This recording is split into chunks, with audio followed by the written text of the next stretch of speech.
Good evening, friends. Good evening. On behalf of Bangalore International Mediation, Arbitration and Conciliation Center, Bangalore, I welcome you all. I am Kannan. I am a practicing company secretary. I welcome you all to this evening discussion on neutral evaluation, a decisive tool in litigation and ADR, insights by BC Trivengadam. Let me give you a small brief introduction about Mr. BC Trivengadam. Mr. BC Trivengadam, fondly known as Thiru, is a lawyer with 4 decades of standing at the bar. A senior partner of Thiru and Thiru, a legal 500 law firm of India, he is a patent agent and a certified US patent process prosecutor, California, and a certified mediator by ISDL, San Francisco, and High Court of Karnataka. Thiru is well known for his litigation as well as non-litigation practice and appears before various high courts and Supreme Court of India. He is an internationally acclaimed mediator and arbitrator. Mr. Thiru has resolved more than 2,000 conflicts, including several cross-border disputes. He has contributed in establishing several court-annexed mediation centers in India, including the famous Bangalore Mediation Center at Bangalore, Karnataka. As a master trainer in mediation of the Bangalore Mediation Center, he has trained thousands of lawyers and judges for the Supreme Court of India. Thiru is a co-founder and honorary president of Bangalore International Mediation, Arbitration and Conciliation Center, Bangalore, India's one and only comprehensive institutional alternative dispute resolution center recognized by the Government of India and works closely with several leading ADR centers around the world. He has lectured in various law schools and professional bodies in India and abroad. He is the chairperson of Society of Indian Law Firms Bangalore branch and an active member of IBA, IPBA and similar such organizations. He has won several global recognitions and is featured in the prestigious LexisNexis 100 Legal Luminaries of India 2016, Asian Law Journal's Leading Lawyer Award, Legal 500, Chambers and Partners and Asia Law Journal. On 27th April 2017, David A. Clark School of Law, University of District of Columbia, USA, has honored him in recognition of his contribution to the worldwide legal community. In September 2019, he was honored as an international consultant to the Kunming International Arbitration Services Center, Kunming, China. This is Mr. BC Trivengadam, speaker of the day. I request him to take it forward to discuss on the topic neutral evaluation, a decisive tool in litigation and ADR insights. Mr. Trivengadam, please, welcome.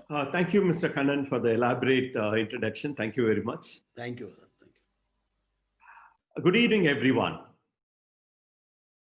I welcome you all for this very interesting topic that's going to be discussed today. And I also request you that my speech will be for about 40-45 minutes, and this floor will be open for you people to ask any questions relevant to this. Okay. Before I commence my presentation, I request every the attendee here to kindly mute your audio so that you can get the best response, and so without any intervention in your internet speed as such.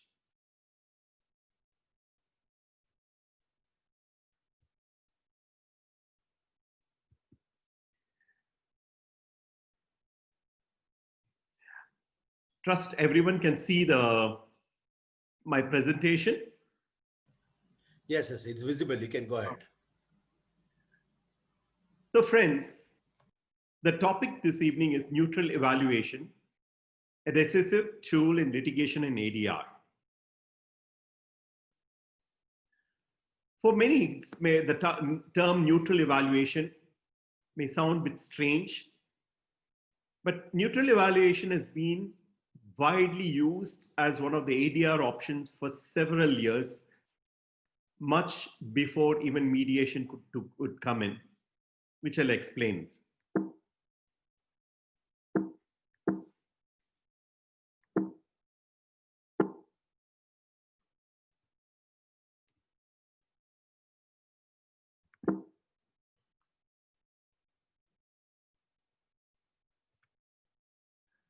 So what is neutral evaluation? It is a voluntary process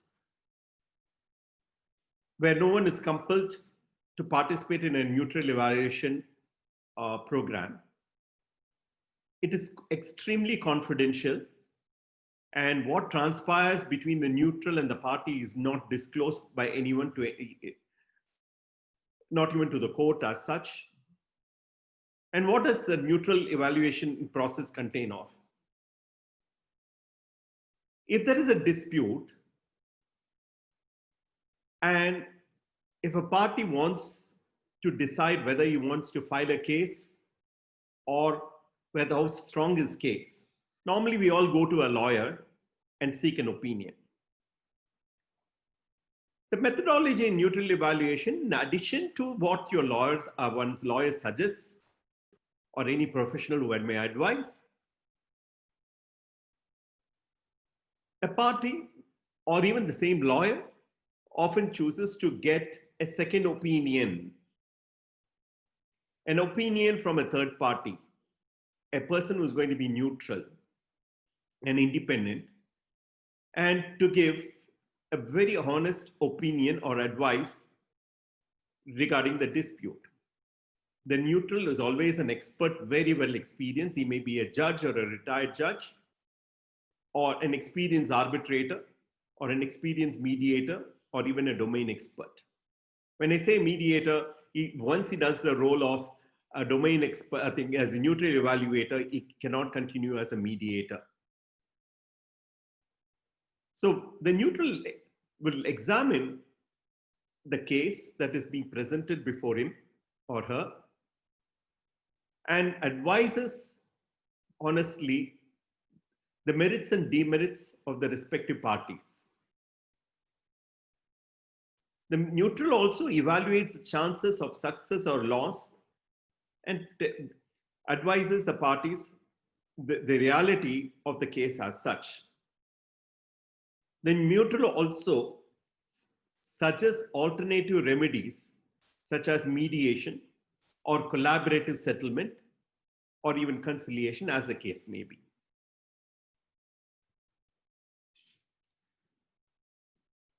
Well, these are the questions that are often asked when we talk about neutral evaluation. Why a third party? Why can't the lawyer be the mediator, be the neutral person?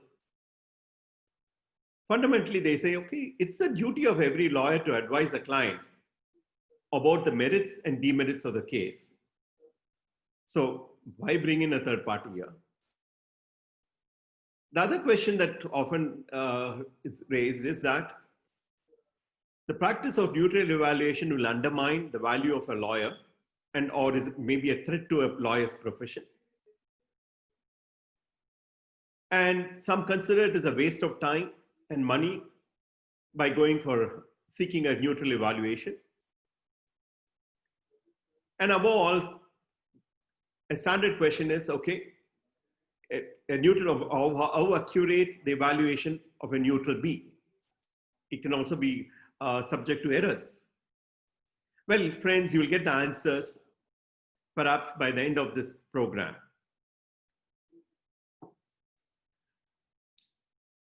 Well, litigation as such, we don't know what the outcome, what sort of outcome you're going to have. Wish we lawyers or even the litigants and including the neutrals have a crystal ball to foresee the end result of a dispute. Unfortunately, we do not, and we cannot be soothsayer or fortune tellers to the clients. and no one can assure, no lawyer worthy of assault will assure a client that he's going to win the case for the client as such.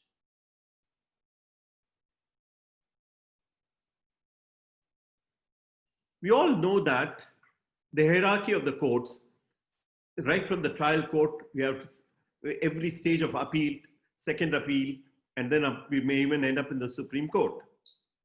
Why does it happen? When I file a suit, my lawyer may tell me, listen, you have a very good case and we are sure to win. I may win, I may not even win.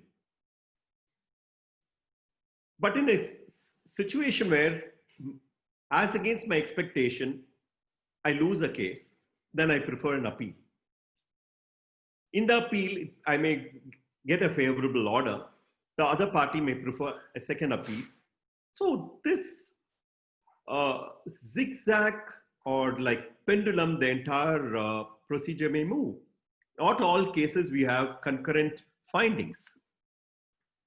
So when climbing up the litigation ladder, it's then people realize, where have I gone wrong? The parties may ask the lawyer, you assured me, or you said you got a very strong case. Why did you end up losing this? Why did we end up losing this case? Where have you gone wrong? Friends, a prudent lawyer will not like to be blamed. No one likes to be blamed. And sometimes it's difficult for us to explain to a client the nitty-gritties of the uncertainties involved in a litigation process. There are many compelling reasons, which I'll also dwell upon soon.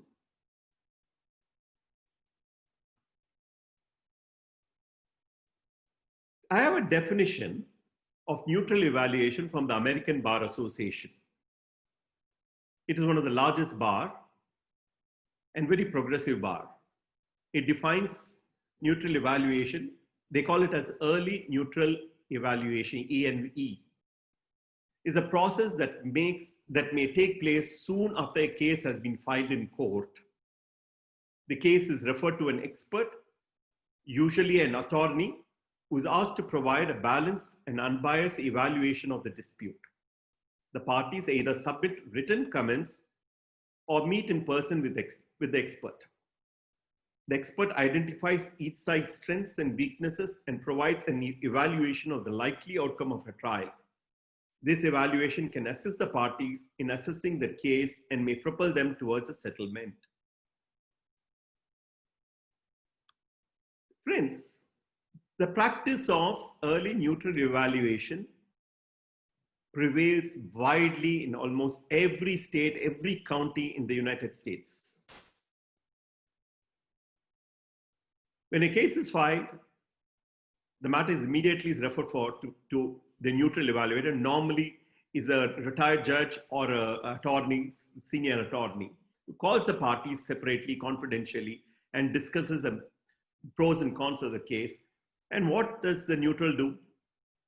He advises them whether if the case is strong, you will not say anything more, but you'll say, listen, why don't you examine a option of settlement? But never, if the case is strong, he doesn't dissuade them from proceeding with the litigation as such. But he may try to do that when it comes to the other defendant whose case may be weak.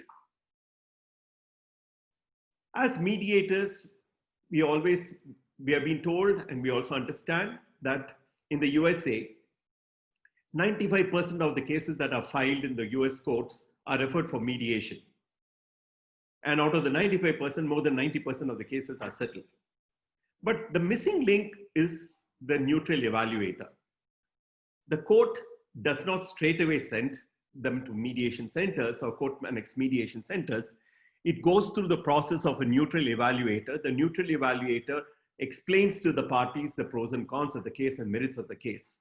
And then it's only thereafter the cases are referred. Neutral evaluation prevails widely in Australia, Canada, even in China, Europe, New Zealand, Russia, South Africa, Singapore, the United Kingdom, and the USA, to name a few, and there are many more countries that have been following neutral evaluation. Section 90 of the Code of Civil Procedure provides for neutral evaluation. You may be surprised. Many do not even know the existence of Section 90. Section 89 was reintroduced, where it provides for the court to refer any case where the judge or the presiding officer considers that is a matter fit for settlement. He may ask the parties to choose any of the, or he may even decide to send the parties for any of for resolving the dispute through ADR, like arbitration, conciliation, mediation, lok adalat. But no one has really seriously taken note of Section 90 of the CPC. Interestingly, there's a case AR 1964 Karnataka 185, Minnu Kaikushrao Belgamwala versus Manik Marzban Kotawala. This case, where two senior lawyers of the then of Bangalore, Mr. Sundarswamy and Mr. K.G. Balakrishnan, G.K. Balakrishnan, referred a matter for partition before the district court invoking Section 80, seeking the court's opinion. The trial court dismissed it, and this was challenged and taken up in appeal, and the division bench passed an order saying that the court was wrong. It should have ought to have rendered an opinion and in accordance with Section 80 as Section 90.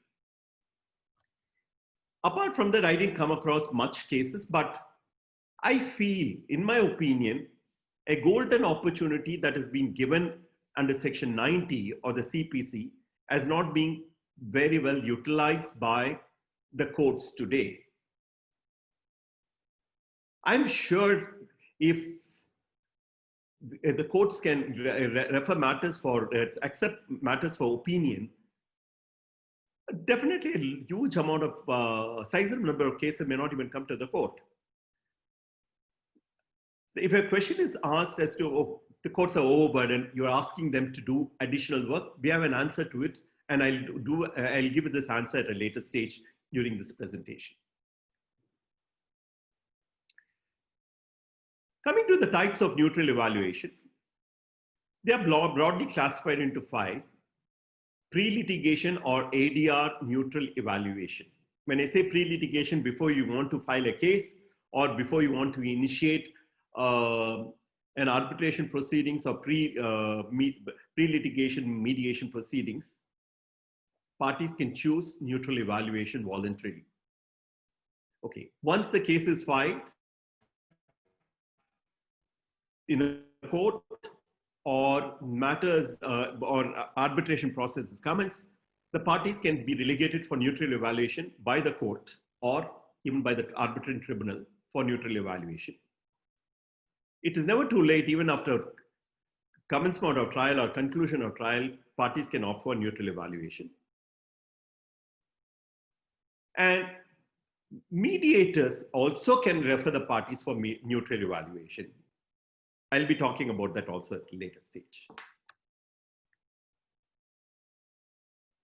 There are 3 types, broadly again, 3 types of forms of neutral evaluation: a single party approach, multi-party approach, and third-party approach. Let me explain now what this is all about.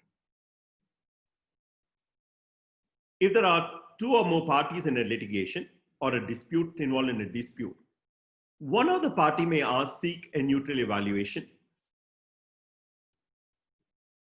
He or she may approach a neutral, and the neutral may render an opinion to the party alone. If all the parties want to approach a common neutral, then it is called multi-party approach. Now, there is a third element involved, that is third-party approach. When does this happen? This happens normally when it comes to purchase of an asset. Normally, when a company is being bought or a business is being bought, there may be pending litigation pertaining to the company for or against the company or for or against the entity as such. So the prospective buyer, what he does is he might try to take a neutral opinion and seeks the opinion of a third party as a third party. And based on the neutral opinion, the party would decide whether to go ahead with the transaction or not. There are two approaches, two styles of neutral evaluation. One is called the open approach. Other one is the discrete approach. The open approach is when the parties come forward, identify themselves, and appoint a neutral to render the opinion.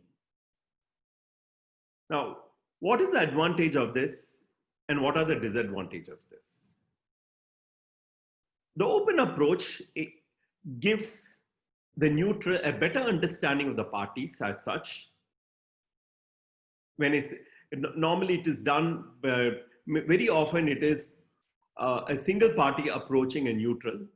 So the party will disclose who or what sort of entity who or she is, and gives a case, and also discloses the name of the opponent party or a defendant as such.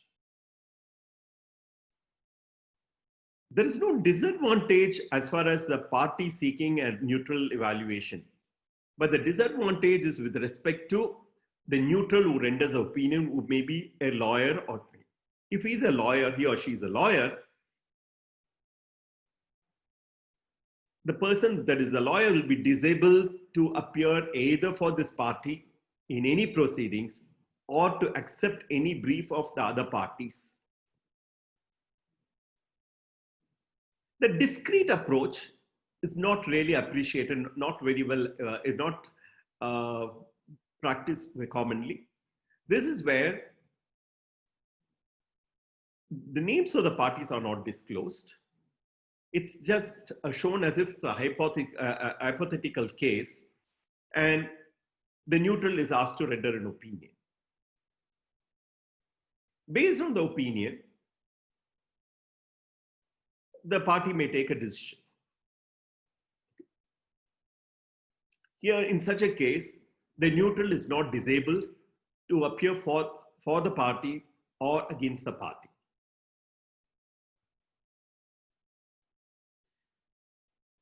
How does the neutral evaluation help?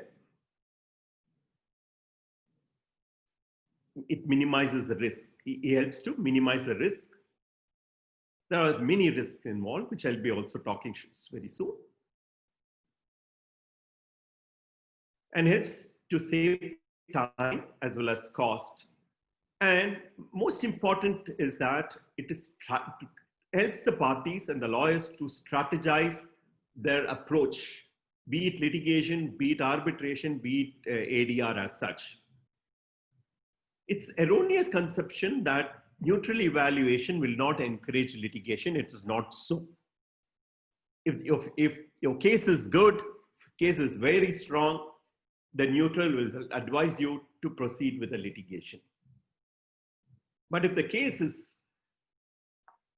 not on a sound wicket, or there's a lot of elements of uncertainty involved, then it helps the lawyer and party to change the strategy, change the approach, and can adopt a different strategy in seeking the requirement. May not be through ADR, but in a different style, use a different platform, different case to approach. Maybe they can go through, instead of filing a suit, they can file a writ petition or various other options which the lawyer will be able to understand from the opinion as such. Now, when you're talking about risk analysis, how does it help? How does the neutral help? Friends, perceptions varies. No two lawyers' opinion concur easily. If that is the case, then you can't have, then there is no need for someone to challenge and file an appeal. against an order and the appeal reverses the order of the trial court. So there is what is called perceptual variances. As a lawyer, when I advise my client, I understand, I take instructions from the parties as such, and I may view the case from the eyes of the party, but I may not consider what the other party might do. Here, the neutral will play the role of a devil's advocate. He'll try to find out where are your flaws. The first thing a neutral does is evaluate the flaws in your case and finds out and points out these are the flaws and how are you going to overcome these. So perceptual variances will be ironed out by a good neutral. And many times, party or even a lawyer may undermine our own strengths and weaknesses. We always look at our strength, but we tend to overlook our weaknesses. We look at the weaknesses of the opposite party, but ignore the strengths. There may be certain hidden strengths too, we never know. So these things will come out in light only when the pleadings are completed.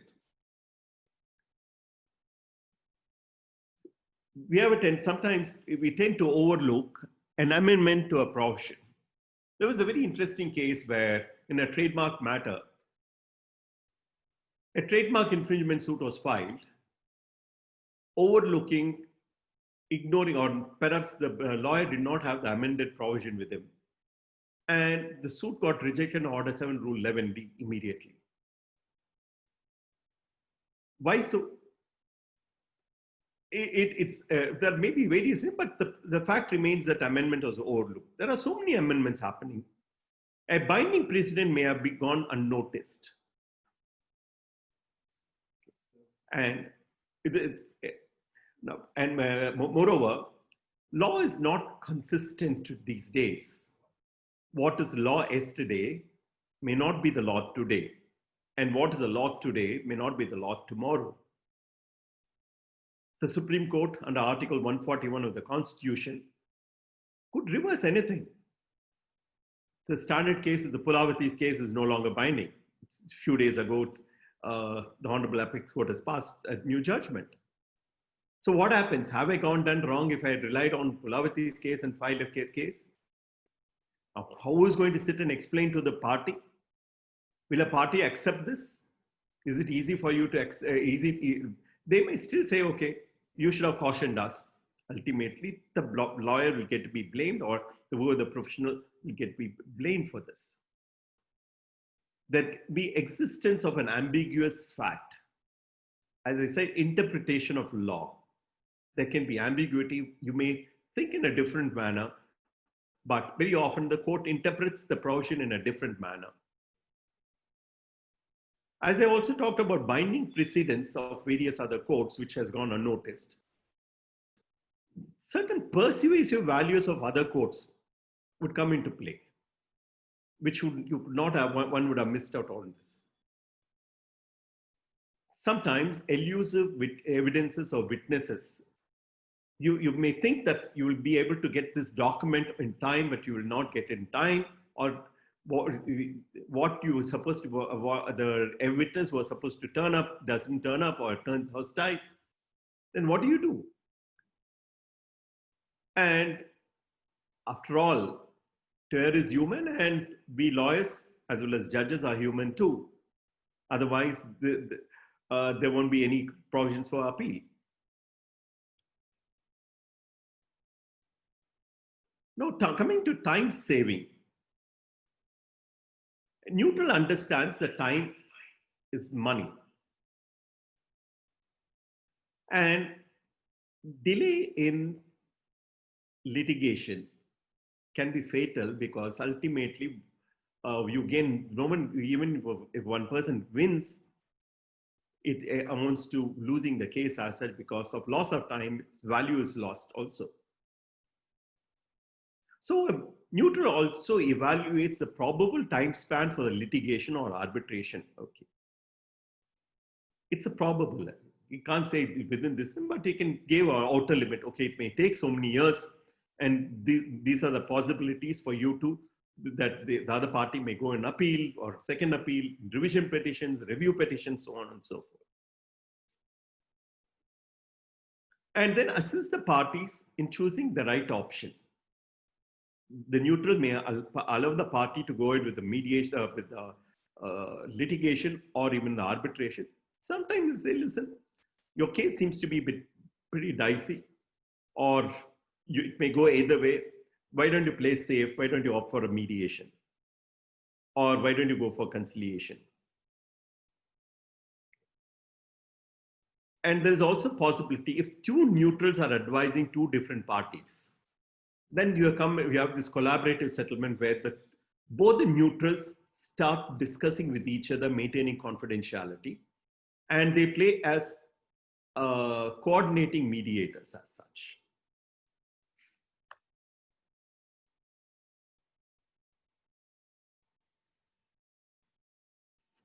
Other important contribution that a neutral does is cost saving. It's always better to understand the risk that is involved, to understand that there's an element of uncertainty involved in a litigation. The neutral may be wrong. As I said, he's not a soothsayer, but he goes by the documents. He looks from the perception of a judge or a third party. He's unbiased. He's not prejudiced in your favor or in favor of the other party. So he renders his opinion in a very timely fashion so that you may take the call. Beyond that, it is your call as to whether you want to spend on litigation or not, or spend on arbitration or not.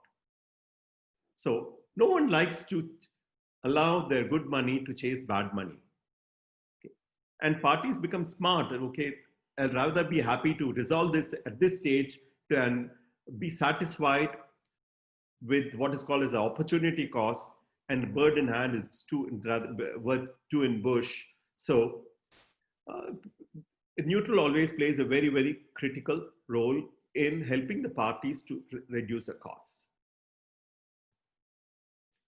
Now, who can be neutrals? Judges. Okay. But when a judge becomes a neutral, we call it as a judicial settlement.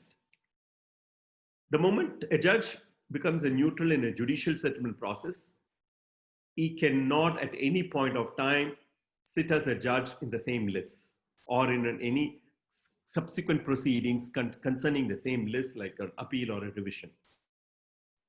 The most appropriate person who can be a neutral are retired judges, because as long as they are not practicing lawyers.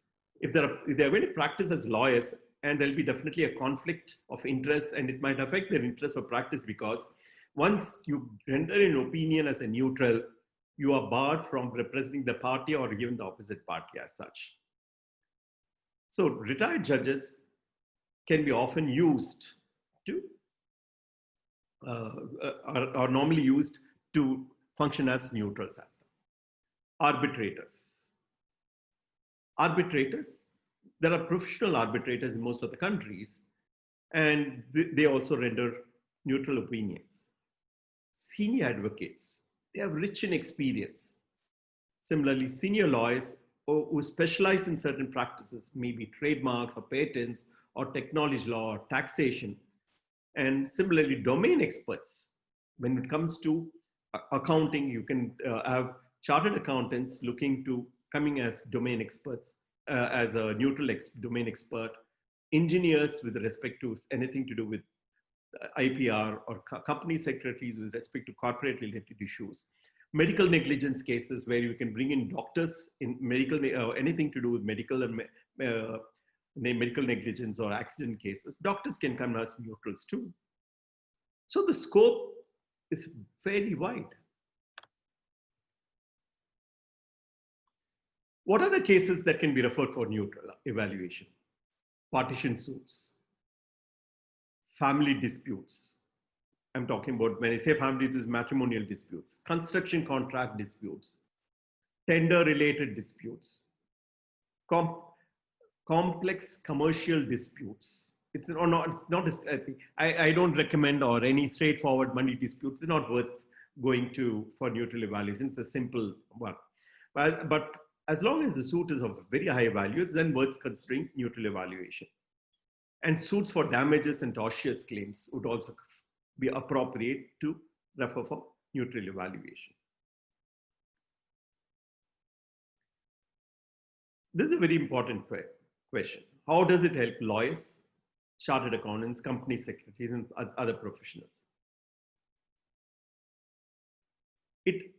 Neutral evaluation will assist the client in obtaining a clear opinion. And how does it help? Let me give an example.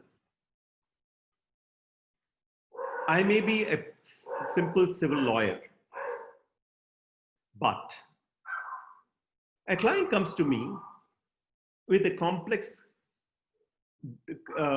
company law dispute I am not familiar with. Okay. I will not take the risk of giving an opinion, saying that, listen, taking it up and giving an opinion when I'm not an expert in the subject as such. So what do? Can I tell the law party, listen, I'm not an expert, go to a company law expert? Omni office will do that. Very few lawyers do that.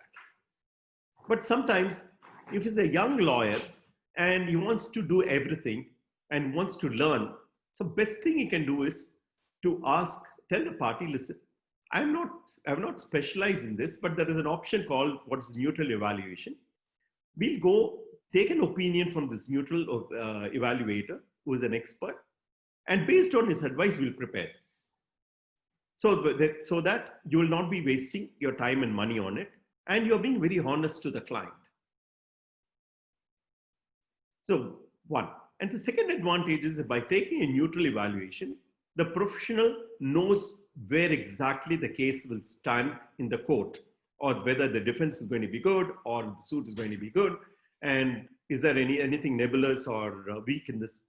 He knows very well how to manage. If it's going to be a pre-litigation neutral evaluation, you will be able to draft your pleadings better. And by doing this, please do not worry as to what the client will feel. My experience is the client always appreciates a step taken by the lawyer or a professional when they try to seek neutral evaluation. It's very common. The word neutral evaluation may sound a bit odd, but very often lawyers go and take legal opinion from senior counsels. The difference is the legal opinion sometimes, though it's not a good practice, are attached to as part of the pleading. Here, the neutral evaluator's opinion is kept confidential as such, but it's only meant for the person who is seeking the opinion. Now, you may be an expert, you know everything, but he's a very valuable client, and so you know very well the case is not very good. And if you tell the client, listen, this is a rubbish case, I do not want to represent this case. If the moment you try to say this, the client may think, oh, what is wrong with this person? He straight away says no. He doesn't even look into it in detail, though you would have gone into detail as such. On the contrary, if the same thing is sent to a neutral person and the neutral lab gives an independent opinion, that may go down well be accepted by the party than you saying no as such. As I said earlier, the neutral opinion will help you to create alternative strategies in assisting the client to resolve the disputes. And the other aspect is today we have young lawyers. Many lawyers, young lawyers start practice after a few months working with a senior, or may not even work. They form groups of partners and start practice. They may be brilliant, and there's compulsion for them to make a living and establish a good practice. There's nothing wrong in it, and it's absolutely fine. But what they may lack is the experience. They may have the knowledge, but lack of experience. The neutrals bring onto the table the immense amount of experience, and it will be very, very helpful to the young lawyers as such. Now, how does it help the judges? As I already said, one court can refer the matter under Section 90 to a particular judge to render an opinion. All that you have to do is make an application saying that I want an opinion in this matter under Section 90, please render. But I'm not sure how many courts have formulated procedures to refer cases for neutral evaluation under Section 90. But it is always better, and it will be a good practice, if the services of retired judges, there have been hundreds of judges retire, district judges retire, High Court judges retire, and Supreme Court judges retire. Some may not like to practice law. Some may not like to become arbitrators. So they are the persons who can definitely be of great help, assist the court in rendering service under Section 90 and give an opinion. They bring again a tremendous amount of knowledge and experience and help the lawyers and the litigants as such. And then a call can be made whether to proceed with the case or not, and what sort of approach they should take. Arbitrators often abroad refer matters for neutral evaluation, especially when there are a lot of technical disputes, when the arbitrators lack domain expertise. They say, okay, let us refer this matter to a third party neutral person, especially with respect to intellectual property rights, whether in development of software or any complex issues regarding banking. These matters can be referred by the arbitration tribunal to a third party neutral, and that report can be taken by them and as more of an evidence as such.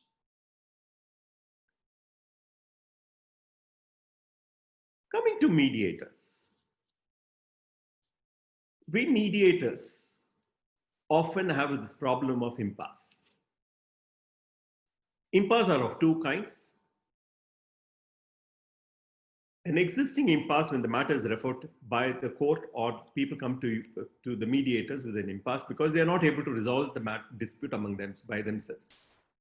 And there is always an intervening impasse where when the matter could be settled or progressing fairly well, suddenly one of the party or both the parties do not want to proceed further. There's a deadlock. Now, there are two ways to handle this.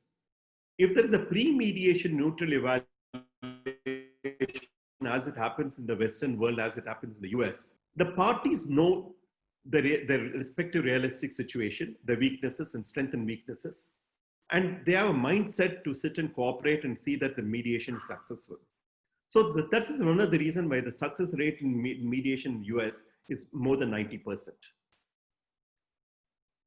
And in matters where there is no pre-mediation neutral evaluation process, in the middle of the mediation, when there's an impasse and the mediator is not unable to resolve it despite best of his or her efforts, then the mediator can ask the parties to seek the help of a third party neutral evaluation, because a mediator is only a facilitator, he cannot evaluate. So let the job be done by someone else. There's a way and method to put it across to the parties. I say, have you ever considered neutral evaluation about your strength and weakness of a case? I suggest you try that out. And once they come back, you'll find a remarkable change in the approach of the parties, and very likely that there'll be a good settlement. Now, what are the qualities of a neutral? He has to be independent. That means he is not interested in either of the parties or the subject matter. He needs to be totally unbiased.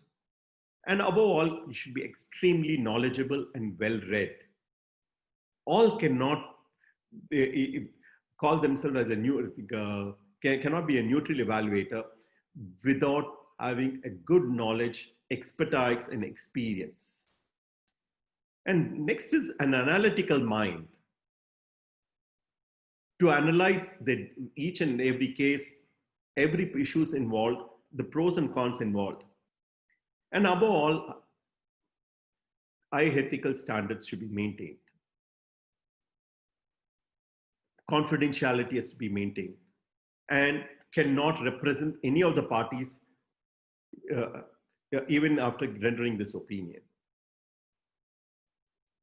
So neutrals undergo training in the area of communication, in correlating pleadings to an evidences, in the area of deducing facts to law, understanding needs of a party, and applying reality check, rendering an opinion, art of drafting an opinion is again a big skill.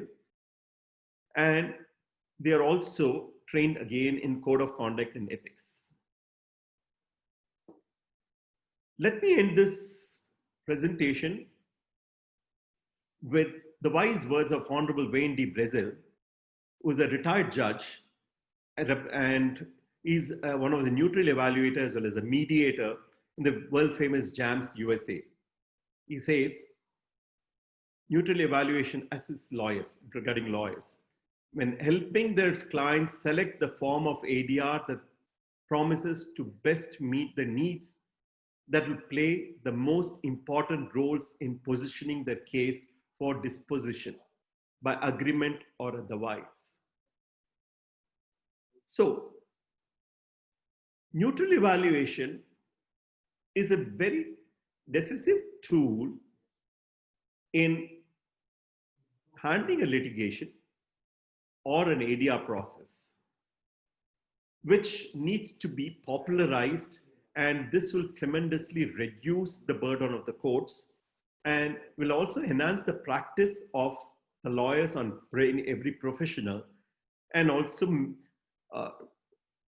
in this world of the more number of litigation that is coming up, or disputes that are, especially during the COVID times, it will be wonderful if lawyers, all professionals choose to opt for neutral evaluation and utilize the services of all our famous retired judges and senior counsels and experienced professionals.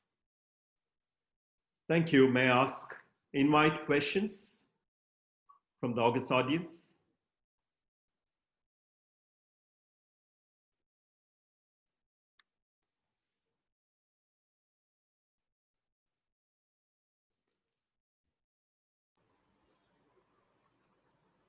There are quite a few questions in the question and answer chat box and all.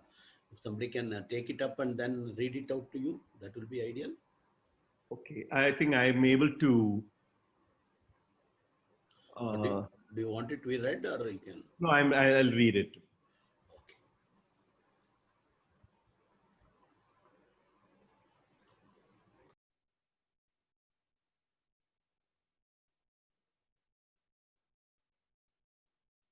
Yeah, someone has asked for the citation. I'm sharing the citation, or I think it's already been done.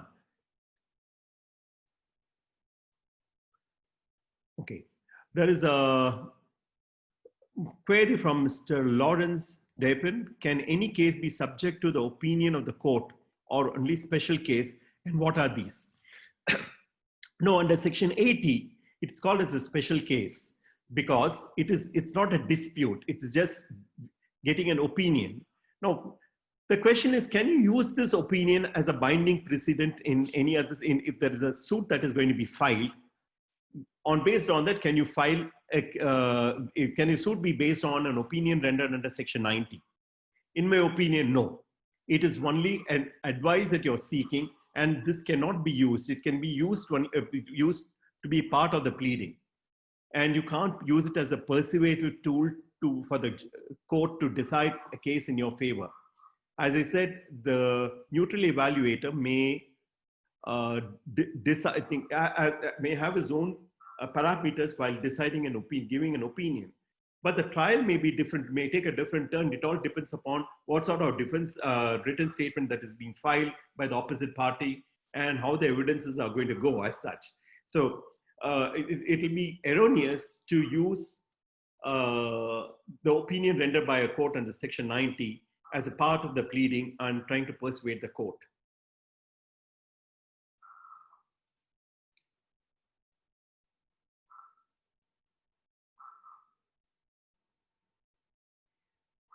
Yeah, third party approach is part of the, someone has asked who's at Ms. Sangeeta Mehrotra. Yes, it's a part of the due diligence.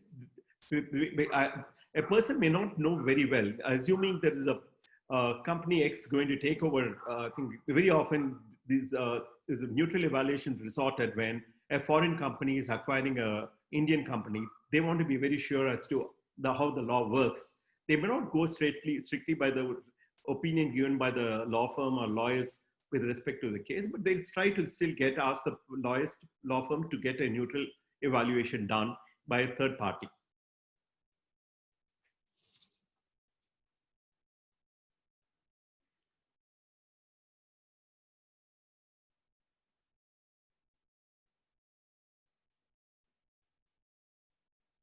Okay, again, there's a question by Ms. Lawrence Dapin. If an amendment modifies the relevant applicable law after filing of the case, then why should it though apply? Don't the temporal conflicts of law rules prevent retroactive application of new laws or new binding precedents to case filed before the entry into force? So this depends upon how the amendment has come into play, or in a pending proceedings, when before a judgment is rendered, then the law that is decided by the apex court is going to be binding. A new law or amendment, unless specified to be retrospective, will be only prospective.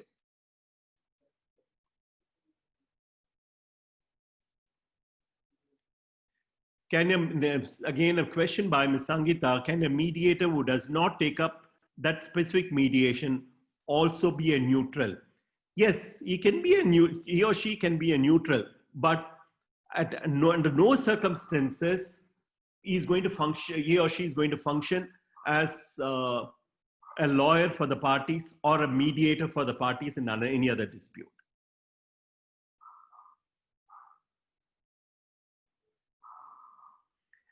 Yeah. Mr. Prashant Chandra wants to know, is there any course in Bangalore for neutral evaluation? Yes, Mr. Prashant Chandra, BIMAC renders training in neutral evaluation. We have conducted programs for certain senior counsels in the past few years.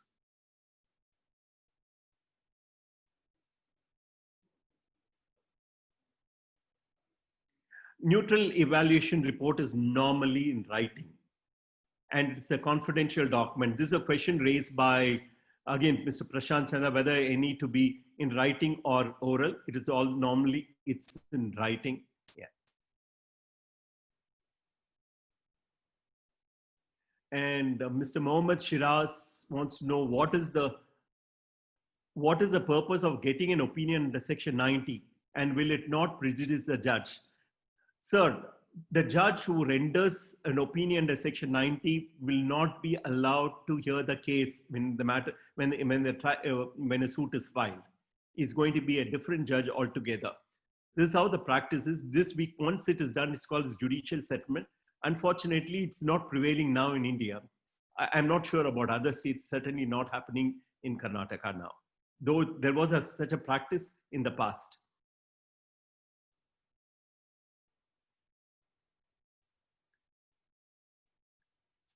Then again, question from Mr. Prashant Chandra, Section 10 CPC, what does the court to do with the opinion? Is it binding, or the court can compel the parties? No, I told you in the answering earlier question, it is only an opinion, it is not binding. It is a voluntary, you take the opinion, you accept the opinion, or may reject the opinion.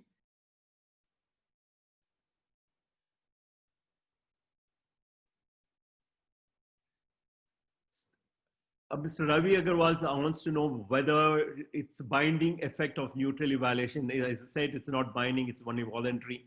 You can accept it or reject it. Again, what if Mr. Ravi Agarwal wants to know if if the evaluation is not based on correct principles of law and in ignorance of material facts. It's very unfortunate. That is the reason we always try to recommend a very well experienced lawyer or a judge to look into it. And there are certain criteria which we look at. Again, one more question from Mr. Ravi Agarwal. Sir, it is not like disclosing all your defenses in advance, making the trial an ineffective tool to extract truth and render justice.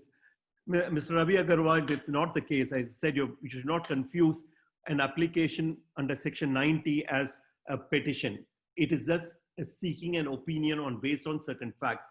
You may disclose the facts, you may not disclose the facts. It all depends upon the lawyer to seek an opinion. It helps one person to mold a case better.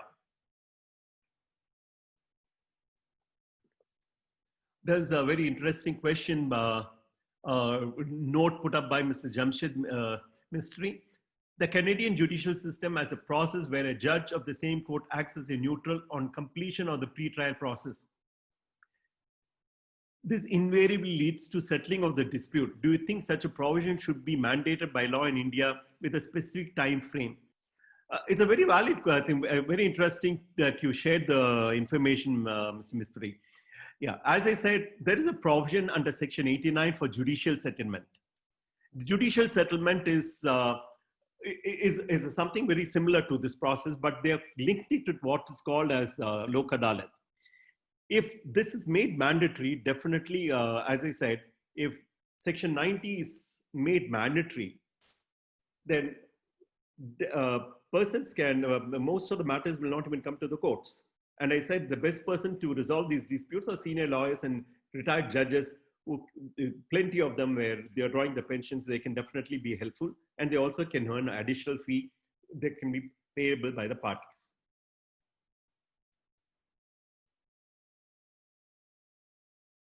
Okay, will not, Lata Prasad says, will not early analysis and reality check done by a neutral evaluator hinder the chance of good trial or the parties later in the event of a failure of the resolution method?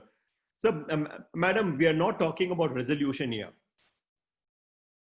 This is what a mediator cannot do, a neutral evaluator does. He or the neutral is going to evaluate the merits of the case and will tell privately. It's a very confidential process that he or she will be sharing with the party, that whether you have got a good case or a bad case, whether what are the chances, what are the prayers that may be allowed, may not be allowed.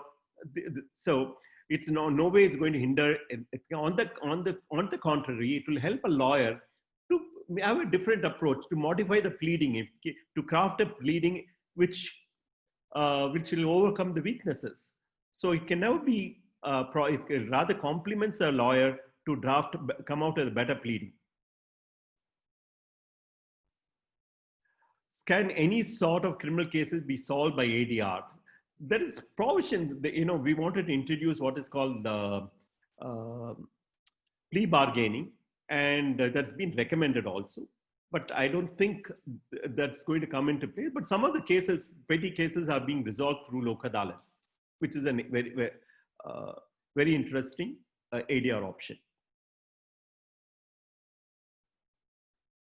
No, it is, Ms. Jayashree Sridhar says, is it similar to pre-institution mediation commercial dispute? Neutral evaluation has nothing to do with pre-institution mediation. It can even be before the pre-institution commercial mediation. One can seek an opinion from a neutral as such. There's Mrs. Srinivas, what is the validity of a neutral evaluation rendered under Section 90 of CPC? There's no legal validity, it's just an opinion. We are not going to use it in the court.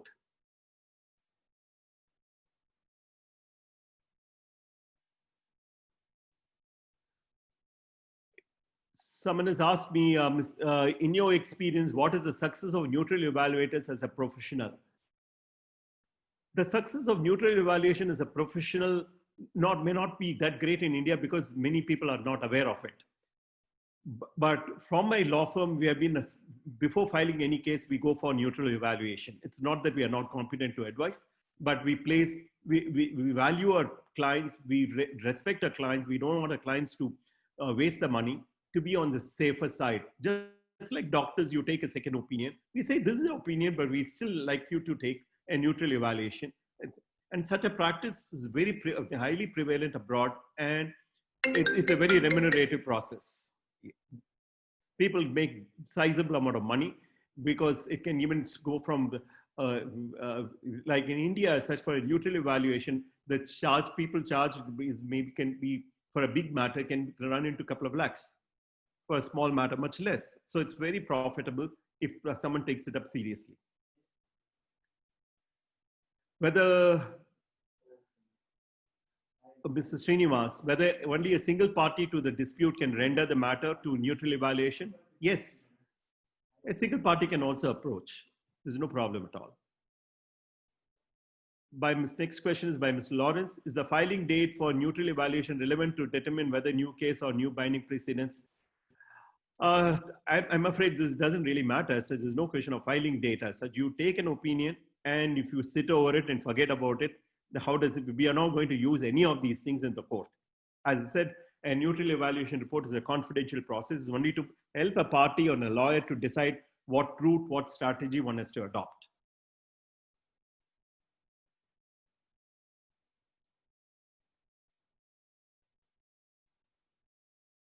Okay, when one court, Ms. Shilpa Prasad, one court opts for opinion from other bench, will it not build the pressure? The court is not going to ask opinion from another court. So let me clarify that. Why discrete approach is not practiced commonly, as it has a better chance that the neutral will not be biased when the details of the parties are not disclosed. Basically because in complex matters, it's very difficult to make things X, Y, Z and put, people can infer. So rather come openly, ensure that the person, the neutral is going to give an advice, you can understand the case better. So perhaps that is the reason it goes, discrete method is not often adopted. But it is possible, in some cases, yes, there are cases where parties do not like to reveal the identity, no opinion is rendered on the basis.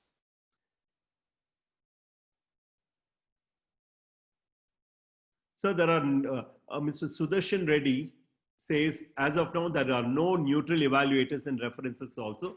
I'm sorry, sir, there are neutral evaluators in Bangalore. We have trained a set of senior advocates, and there are a few judges also who render their duties as neutral evaluators. From BIMAC, we get quite a few references, and we have been rendering opinion through these neutral evaluators. So there is no time period. Bindu Shri wants to know what is the time period with which the entire process of neutral evaluation must be completed.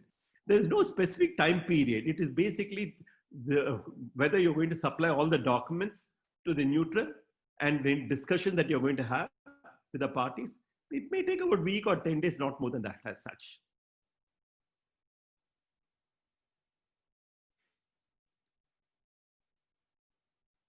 Okay, next question is by Sally Thomas Chaka. Is not neutral evaluation synonymous to legal conventional consultation?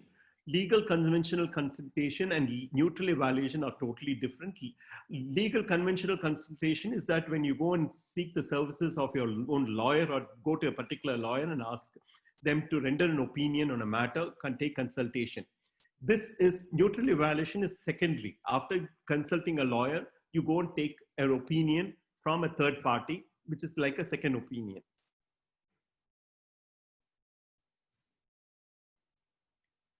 Ravi Agarwal says, whether seeking court opinion under Section 90 is having any impact on limitation. Sorry, it will not have any impact on limitation. The limitation clock will start ticking irrespective of whether you've gone for neutral opinion or not, cannot be used as an excuse. And Ms. Jayashree Sridhar, neutral opinion holds good in case of investment than litigation. Am I correct? Not necessarily. It has helped a lot, several litigation to get resolved, especially in corporate matters. Several litigation have been resolved on account of neutral evaluation. From neutral evaluation matters being referred for mediation, and mediators are able to resolve it.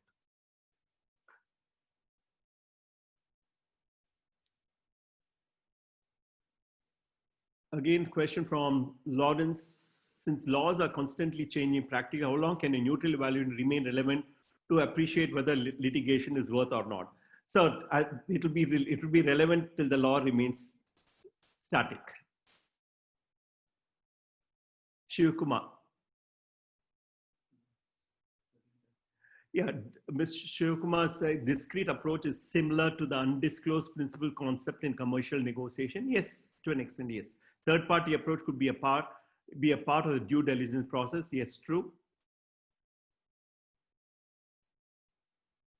And Mr. Shivkumar comments that possibility of a party undermining the strengths and weaknesses of his case or his opponents is common in mediation also, for which reality testing strategy is adopted.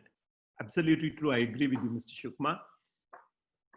Then, can neutral evaluation process be integrated with mediation process by a mediator, expanding the scope of reality testing? Yeah, it can be done, provided the mediator does not do the role of evaluation. Then we can't call it as an evaluating mediator, and it becomes a conciliation. Conciliators do this process, of course, but then there is a question of whether the conciliator would remain unbiased, or does he have any prejudice? I expected this question, Mr. Shivkumar. Could neutral evaluation be equated with advanced ruling mechanism? See, basically, advanced ruling mechanism will be binding on the court or any assessing authorities, especially advanced ruling in the tax matters. It's binding. This has no binding value. An opinion that is rendered either under Section 90 of CPC or by private neutral evaluation process, it's not going to have a binding impact. But the principles of advanced ruling is the party knows where exactly what is the risk, what are the strengths, and where he can go wrong or he or she can go wrong.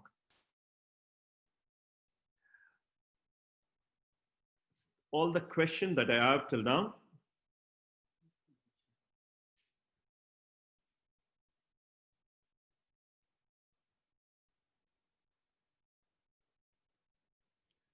Someone has asked what stops Section 90 to be utilized extensively. I have no answer, ma'am. And Prashant says 90 and Section 89 should be interlinked. Can it not be? It should be. It ought to have been interlinked. And I don't know why the judiciary has lost sight of existence of Section 90. It's a very, very valuable provision. And court annexed mediation will benefit immensely, and they can use the services of several senior lawyers, especially in BMC and all. We find several experienced lawyers working as mediators. They can also play an effective role of neutral evaluators.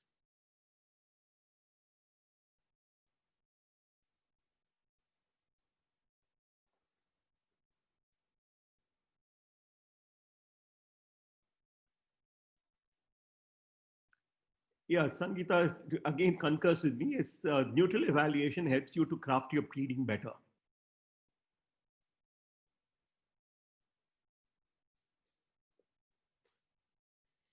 When one party is unwilling to speak out openly, how does neutral evaluation help?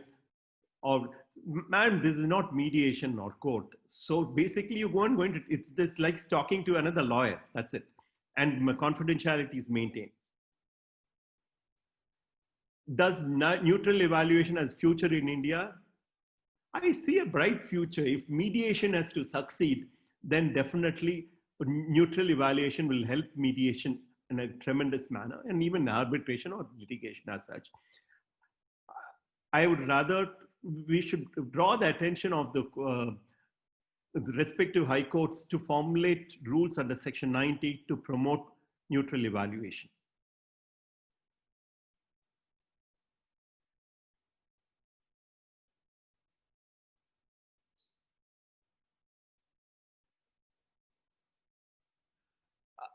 I don't think there are any more questions.